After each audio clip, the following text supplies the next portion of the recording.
Good morning, afternoon, evening, whenever you happen to be watching this.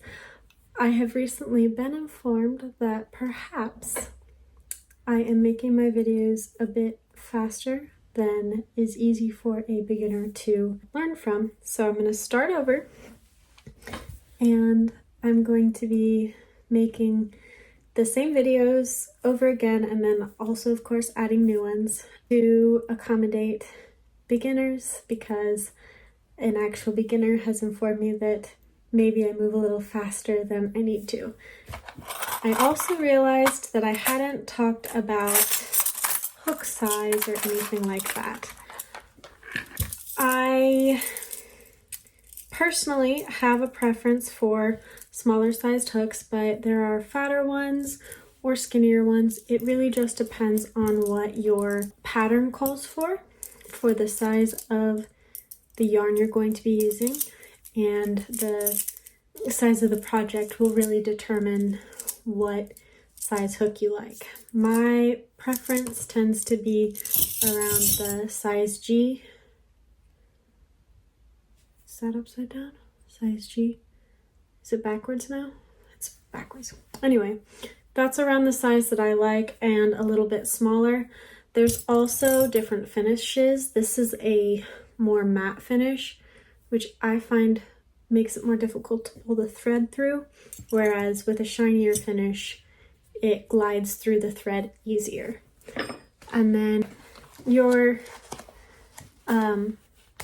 yarn on the package will tell you what size needles to use or hooks to use. So for this particular yarn, it suggests a size 9, USA size 9, UK size 5 hook.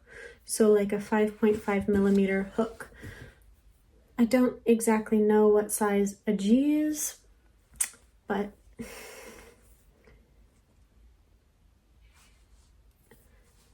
anyway. So this is about the size yarn that I like to practice with and that I personally prefer. But whatever feels comfortable for you, just kind of go to the craft store and feel the yarn, run it between your fingers to see what works for you, see what you like. That being said, in this video, I'm going to show you different ways to hold your yarn while you're crocheting, as well as how I like to hold my hook and the way to grab the yarn, and we'll just practice doing your basic chain stitch, which is going to be the base of any project that you work. So we're going to do chain stitch. I'm going to show you how to hold your yarn and how I like to hold my hook, how you can hold your hook different ways. That is the plan for today. All right, so to start out, we're going to make our loop. You want to leave a long tail so that you have something to hold on to. You're going to start by holding your tail, crossing your working yarn over top like so, and then under and pulling through. Your loop should only be able to be tightened with your working yarn like so. Let's do that again. You have your tail and you're going to loop your working yarn over top and then underneath the loop and pulling through. So this is your tail, this is your working yarn, and that is how you should be able to tighten your loop. Now that we have our loop, you have to decide how you're going to hold your yarn. One way that people like to do it is by wrapping it on their pinky and then between their forefinger and middle finger. That way you have the resistance coming from here, but your working yarn is easily accessed because you're holding it up front with these two fingers. I have always done it this way, where I just wrap it twice around my pointer finger, whichever way is more comfortable at the time, but recently have gotten more into this particular style so that I can control the tightness both here between these two fingers and between these two. But it's really however it's more comfortable for you. You have to play around with different methods and decide what works best for you. Especially when starting out in your chain, you do want to be able to hold on to your tail. So if you're able to hold that with your pinky and forefinger, it makes it much easier. So with this method, you can thread your tail between your pinky and and whatever that finger's called, ring finger, and then hold on to the knot between your thumb and your middle finger. So you're holding your tail. I know this looks like a mess, but it really does make it easier. So to start out, I would say wrap your pinky with the yarn, then grab it with your middle finger, hold on to your tail with your ring finger and your pinky, and then hold the knot between your ring finger and your thumb so that you can still grab the yarn and pull through, but you have a good grip there. Now, I hold my hook as if I'm holding a knife at dinner. So I hold it tightly between my pointer finger and my thumb of my dominant hand, and then I clamp onto it with my pinky and the other 3 fingers as well. I believe this gives me the most control. You can do it other ways. I've seen some do it hold it as if they're holding a pen. For me, I like it this way because I think I drop the yarn a lot less. Once you decide how holding it works best for you, you're ready to begin. To start your loop out, you're holding on to your tail while I hold it this way, while clamping on to that knot. I have the hook facing me. I lay it across the thread and wrap it. And as I wrap, I turn the hook away from me just slightly, more towards the side, and pull it through. And as I pull it through, you see the motion faces the hook the opposite direction. So you face the hook back towards yourself, loop it around, turning the hook down and to the left. If you are right hand dominant, down and to the right. If you're left hand dominant, and then up to the right as you pull through. So lay the back of your hook on your working yarn, turning your hook down to the left to pull through, up to the right, coming out. Laying the back of the hook, you wrap down, facing the hook up and to the right. And this is the motion that I use the entire time. And once I feel that that chain is getting a little far out, it's not under my control anymore, I will bump up and grab onto that tail a little further up. I'm grabbing those stitches instead of the knot. And that is the same motion I'm going to use all the time. Laying the hook across the working thread and then turning the hook down and to the left as I pull through, pulling it up to the right.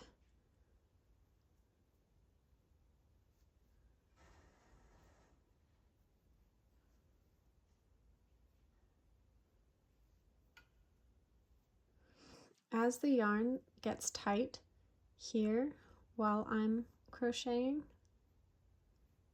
I'll pull these 2 fingers up, and as you can see, it starts to pull the thread through those fingers to loosen it up for me to grab.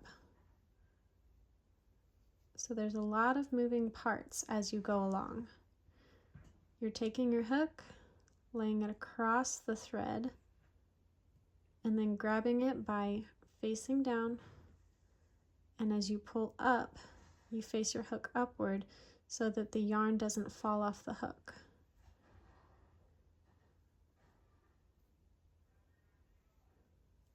There are so many moving parts. You really have to have good hand-eye coordination. That's what it is. Hand-eye coordination is very important because you have both of your hands moving different ways all the time.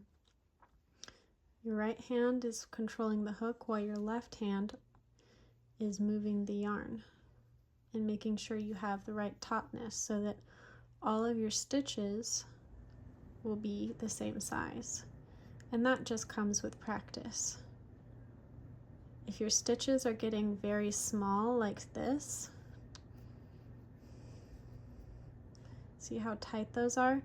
That is because your left hand isn't allowing enough yarn to pass through. If you're having very loose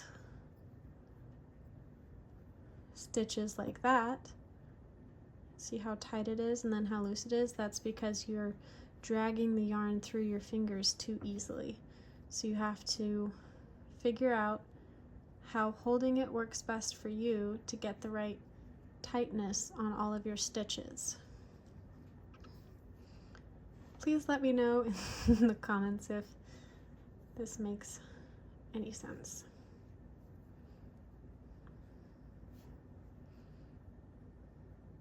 Make another chain.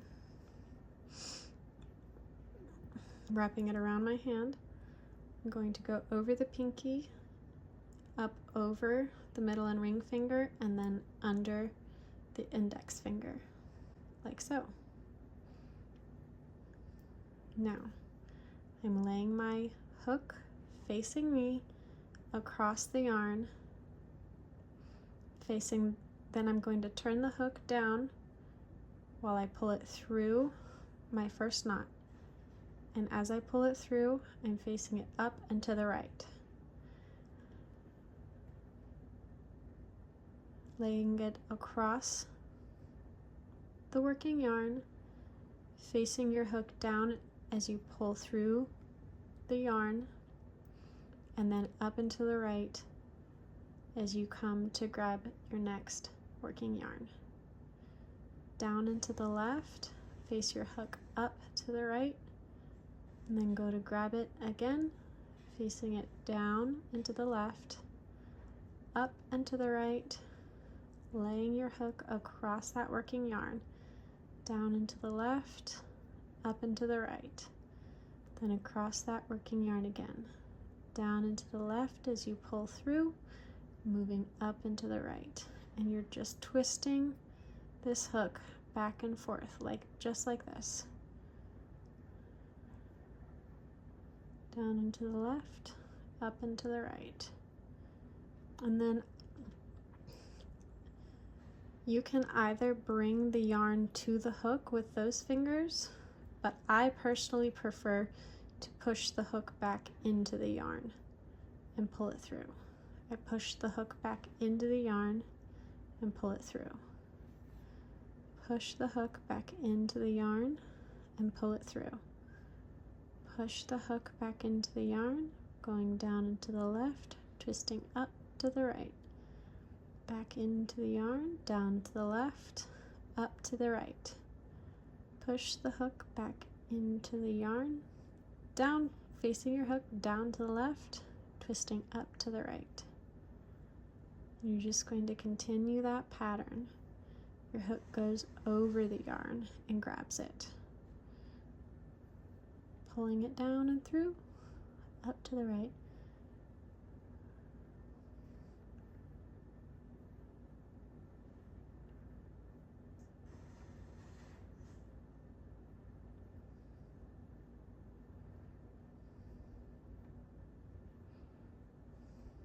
And I'll bump my fingers up every 2 or 3 stitches because I like to have a firm grasp on it. And I do pause for just a minute in grabbing yarn so that I can make sure all of my stitches are the same size. Down and up, around, down and up. And then as you get faster, that movement just becomes very fluid.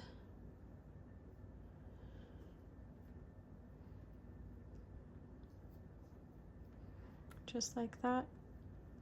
And I would recommend continuing to practice this until you're getting all your stitches as tight as you want and as symmetrical as you can. Just keep practicing, going and going until you start getting those stitches the same, because this control will help you in any project you want to try and make. Whenever I was first starting to learn how to crochet, I would just practice this stitch the whole time I was watching TV or whatever. Just laying your hook across that yarn, pulling it through. And see, it got a little tight there, so I had to move these fingers up again.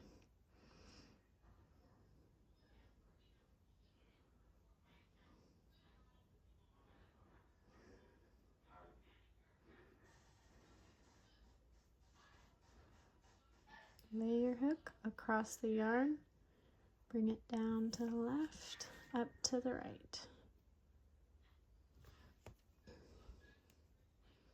And as you practice it, your chain stitches will become very symmetrical like that. And if they're not, and you're just beginning, you can always sort of wriggle them around a little bit. See how that one's a little bit different size? You can sort of brush them out, and sometimes they will sort of work themselves out.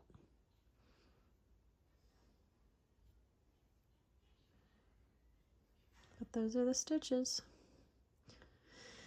If I want it to be looser, I won't wrap it around the pinky. I don't know how long to make this video. I think that's enough. And that is pretty much it. Please let me know in the comments if this was helpful, if I talked too much, if I went too fast. I appreciate all constructive criticism, and I only want to make these videos better for you, the audience, as that's the whole point in making them. I want to help other people learn through YouTube the same way that I learned, because that's how I was able to learn crocheting and a lot of other things that I do, is through YouTube and through creators who have taken the time to create content to teach. So thank you so much for watching. If you've gotten this far, you might as well leave me a like. Go ahead and subscribe. I'm going to be doing more videos like this, as well as other hobbies that I have, which if you go over to my page you can see include blacksmithing as one of them and painting as another, which also happens to be my profession. So thank you so much for watching. I appreciate you all for taking the time out of your day. I feel like I need a cute sign off, but I haven't thought of one yet. If there's anything in particular that you'd like to learn, I would love to make a video on that, so go ahead and drop a comment for me so that I know that you have an interest in it. Can't know until you tell me.